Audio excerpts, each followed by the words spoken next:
بسم اللہ الرحمن الرحیم۔ السلام علیکم ورحمۃ اللہ وبرکاتہ۔ پیارے ناظرین، کیا آپ جانتے ہیں کہ ایک نبی کو ان کے سگے بھائیوں نے کنویں میں پھینک دیا تھا؟ کیا آپ جانتے ہیں کہ ایک غلام کے طور پر بیچا گیا انسان کچھ ہی عرصے میں پورے مصر کا بادشاہ بن گیا؟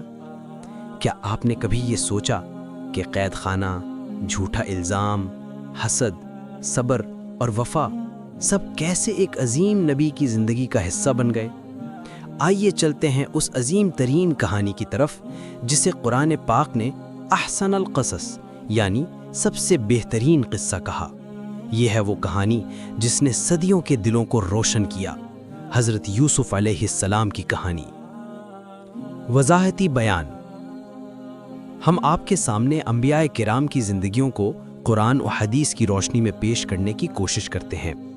ہر جملہ، ہر منظر، ہر آیت ہم انتہائی باریک بینی اور تحقیق سے لکھتے ہیں تاکہ کوئی غلط مفہوم یا غیر مستند بات شامل نہ ہو۔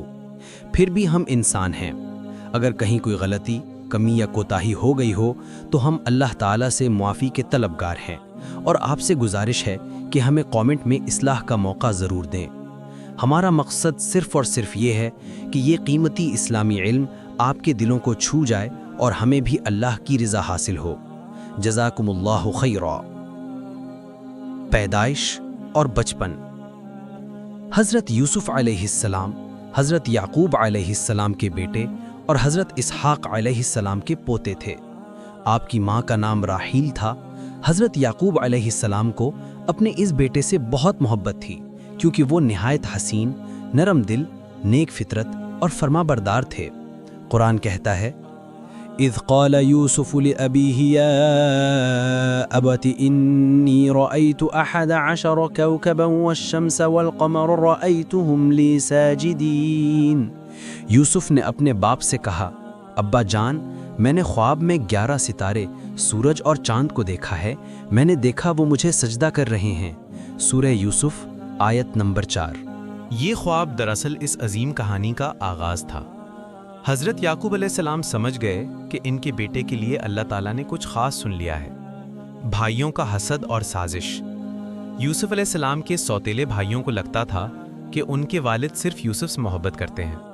انہوں نے آپس میں کہا، لَيُوسُفَ أَخُوهُ أَحَبُّ إِلَىٰ أَبِينَا مِنَّا وَنَحْنُ عُصْبَةٌ۔ یقیناً یوسف اور اس کا بھائی ہمارے والد کو ہم سے زیادہ عزیز ہیں، حالانکہ ہم ایک طاقتور جماعت ہیں۔ سورۃ یوسف آیت 8۔ پھر انہوں نے ایک شیطانی منصوبہ بنایا۔ کہنے لگے، چلو یوسف کو قتل کر دیتے ہیں یا کسی دور جگہ پھینک دیتے ہیں تاکہ والد کی توجہ ہمیں مل جائے۔ یعقوب علیہ السلام کو دھوکہ دے کر یوسف کو اپنے ساتھ لے گئے، اور جب موقع ملا آپ کو ایک اندھیرے کنویں میں پھینک دیا۔ کنویں کا اندھیرا اور اللہ کی رحمت۔ یوسف علیہ السلام تنہا، بے بس اور اندھیرے میں تھے، لیکن ان کے ساتھ تھا ان کا رب۔ وَأَوْحَيْنَا إِلَيْهِ لَتُنَبِّئَنَّهُمْ بِأَمْرِهِمْ هَٰذَا وَهُمْ لَا يَشْعُرُونَ۔ اور ہم نے یوسف کو وحی کی کہ تو ضرور انہیں ان کے اس عمل کی خبر دے گا جبکہ وہ نہ جانتے ہوں گے۔ سورۃ یوسف آیت 15۔ قافلہ آیا، پانی کے لیے ڈول ڈالا اور یوسف کو نکالا۔ وہ حیرت سے بولے، یہ تو خوبصورت بچہ ہے۔ انہوں نے یوسف کو غلام بنا کر مصر لے گئے۔ غلامی سے عزیز مصر کا محل۔ مصر میں یوسف کو ایک اعلیٰ خاندان نے خریدا۔ عزیز مصر نے، اس نے اپنی بیوی سے کہا، اکرمی مثواہ عسیٰ ان ینفعنا او نتخذہ ولدا۔ اس کی عزت سے پرورش کرو، شاید ہمیں فائدہ دے یا ہم اسے بیٹا بنا لیں۔ سورہ یوسف آیت 21۔ یوسف اب محل میں رہنے لگے، لیکن آزمائش ابھی ختم نہیں ہوئی تھی۔ عورت کا فتنہ اور اللہ کی پناہ۔ عزیز مصر کی بیوی یوسف کی خوبصورتی اور کردار سے متاثر ہو گئی۔ ایک دن اس نے یوسف کو ورغلایا، لیکن یوسف نے فوراً انکار کیا۔ قال معاذ اللہ۔ یوسف نے کہا، میں اللہ کی پناہ مانگتا ہوں۔ جب اس عورت نے زبردستی کی اور یوسف بھاگے، دروازہ کھلا اور شوہر آ گیا۔ الزام یوسف پر لگا، لیکن اللہ نے بچا لیا۔ گواہی یوں دی گئی، ان کان قمیصہ قد من قبل فصدقت وان کان قمیصہ قد من دبر فکذبت۔ اگر اس کا کرتا سامنے سے پھٹا ہے تو عورت سچی ہے، اور اگر پیچھے سے پھٹا ہے تو یوسف سچا ہے۔ سورہ یوسف آیت 26 سے 27۔ قید خانہ لیکن رحمت کے ساتھ۔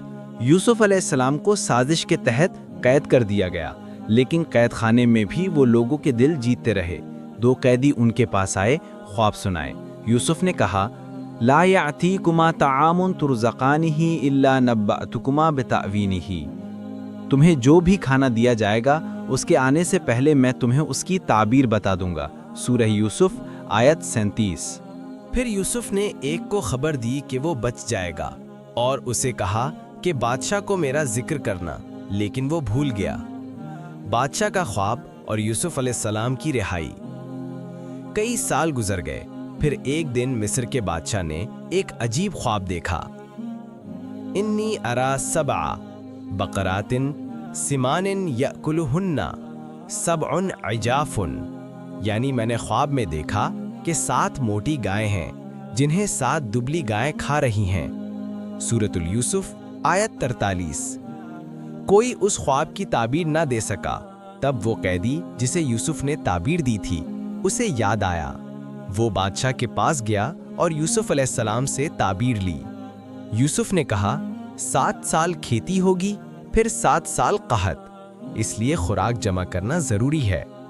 بادشاہ حیران ہوا، اس نے یوسف کو بلوانا چاہا، لیکن یوسف نے فرمایا، ارجعی الی ربک فاسألہ ما بال النسوۃ، یعنی اپنے بادشاہ کے پاس جاؤ اور پوچھو ان عورتوں سے جو اپنے ہاتھ کاٹ بیٹھی تھیں۔ سورۃ یوسف آیت 50۔ یوسف چاہتے تھے کہ ان کی بے گناہی ثابت ہو۔ جب سب عورتوں نے کہا، ما علمنا علیہ من سوء، یعنی ہم نے یوسف میں کوئی برائی نہیں دیکھی، تب عزیز مصر کی بیوی بھی بولی، الآن حسحس الحق انا راودتہ، یعنی اب سچ کھل گیا، میں ہی تھی جس نے یوسف کو بہکانے کی کوشش کی تھی۔ سورۃ یوسف آیت 51۔ یوسف کی سچائی ظاہر ہو گئی اور وہ عزت و عظمت کے ساتھ قید خانے سے نکلے۔ یوسف علیہ السلام کو اقتدار ملتا ہے۔ بادشاہ نے کہا، انک الیوم لدینا مکین امین، یعنی بے شک تم آج سے ہمارے یہاں صاحب مقام اور امانت دار ہو۔ یوسف نے کہا، اجعلنی علی خزائن الارض، مجھے زمین کے خزانے یعنی وزیر خزانہ پر مقرر کر دیجئے۔ سورۃ یوسف آیت 55۔ یوں یوسف علیہ السلام کو مصر کا وزیر خزانہ بنایا گیا، اور اصل میں وہ اللہ کی طرف سے حکمرانی اور فتوحات کے لیے منتخب نبی بن گئے۔ بھائیوں کی آمد۔ قحط کا زمانہ آیا، لوگ اناج لینے مصر آنے لگے۔ ایک دن یوسف کے اپنے بھائی بھی مصر آئے، مگر وہ یوسف کو نہ پہچان سکے۔ یوسف نے ان کی عزت سے مہمان نوازی کی اور کہا، اپنے چھوٹے بھائی بنیامین کو ساتھ لے آنا ورنہ اناج نہ ملے گا۔ بھائی واپس گئے، باپ سے اجازت لی اور بنیامین کو ساتھ لائے۔ بنیامین کو روک لینا۔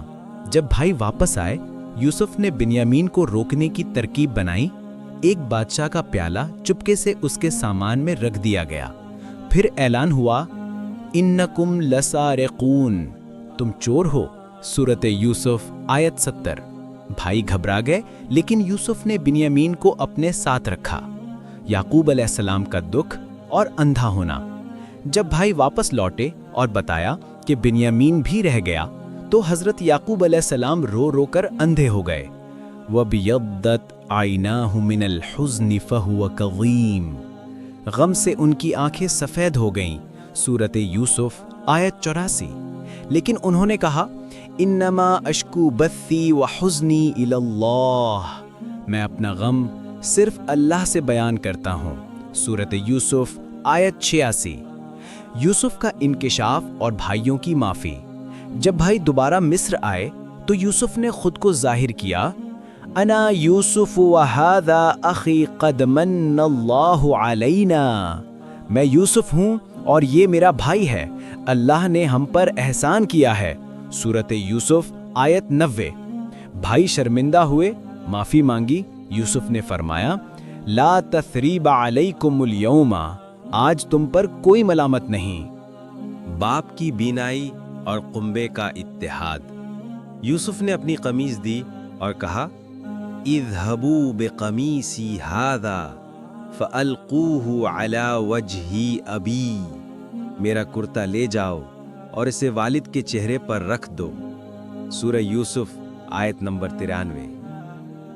جیسے ہی کرتا یعقوب کے چہرے پر رکھا گیا، بینائی واپس آ گئی۔ پھر سارا خاندان مصر آ گیا، اور وہی خواب جو یوسف نے بچپن میں دیکھا تھا، سورج، چاند اور 11 ستارے سجدہ کر رہے ہیں، وہ پورا ہوا۔ یوسف علیہ السلام کی دعا اور وفات۔ یوسف نے دعا کی، رب قد آتیتنی من الملک توفنی مسلما والحقنی بالصالحین۔ اے میرے رب، تو نے مجھے حکومت دی، علم عطا کیا، مجھے مسلمان حالت میں موت دے اور صالحین سے ملا دے۔ سورہ یوسف آیت نمبر 101۔ یوسف علیہ السلام کی وفات بھی عظمت، صبر اور ایمان کے ساتھ ہوئی۔ اگلا نبی حضرت شعیب علیہ السلام کی جھلک۔ پیارے ناظرین، جیسے حضرت یوسف علیہ السلام کی زندگی نے ہمیں صبر، اخلاص، عزت اور عفو کا درس دیا، اب ہم آپ کو لے کر چلیں گے ایک ایسے نبی کی طرف جنہوں نے بدترین کرپٹ قوم کو ایمان کی طرف بلایا، جنہوں نے ناپ تول میں کمی کرنے والوں کو اللہ کے عذاب سے خبردار کیا۔ جی ہاں، وہ عظیم نبی تھے حضرت شعیب علیہ السلام، قوم مدین کے رسول۔ انتظار کیجئے اگلی ویڈیو میں، صرف روشنی کا سفر پر۔ اختتامیہ، یہ تھی وہ عظیم کہانی جسے خود اللہ نے فرمایا، نحن نقص علیک احسن القصص، ہم تمہیں سب سے بہترین قصہ سناتے ہیں۔ سورہ یوسف آیت نمبر 3۔ اگر آپ کو اس کہانی سے کچھ سیکھنے کو ملا تو ضرور اس ویڈیو کو دوسروں تک پہنچائیں۔ اللہ ہمیں حضرت یوسف علیہ السلام جیسا صبر، اخلاص اور تقوی عطا فرمائے، آمین۔ اپنا خیال رکھیے گا، اللہ حافظ۔